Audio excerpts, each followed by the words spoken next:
Hello, welcome to Peyashree channel. আজ আমি হঠাৎ করেই চলে গিয়েছিলাম টাকি বেড়াতে। প্রথমেই থ্যাঙ্কস জানাই আমার বান্ধবী আর তার অফিসের কালিগ দিদিদের, কারণ তাদের এই সুযোগেই আমি এই সুযোগটা পেয়েছিলাম। তো দেখো, প্রথমেই আমি ঢুকে যাচ্ছি, এটা টাকির পুরানো একটা রাজবাড়ি। এখানে কিন্তু সিরিয়াল, সিনেমা, নানা ধরনের শুটিং হয়ে থাকে।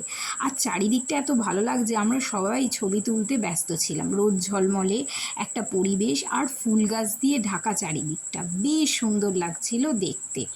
আমার তো বেশ মজাই লাগছিল। আর এই জায়গাটা তোমরা নিশ্চয়ই চেনো, বিখ্যাত বাংলাদেশি অভিনেত্রী জয়া হাসানের মুভি বিজয়া এখানেই কিন্তু শুটিং হয়েছিল। হ্যাঁ বন্ধুরা, আর এই জায়গাটা হচ্ছে কৌশিক গাঙ্গুলির বাড়ি, পুরানো বাড়ি।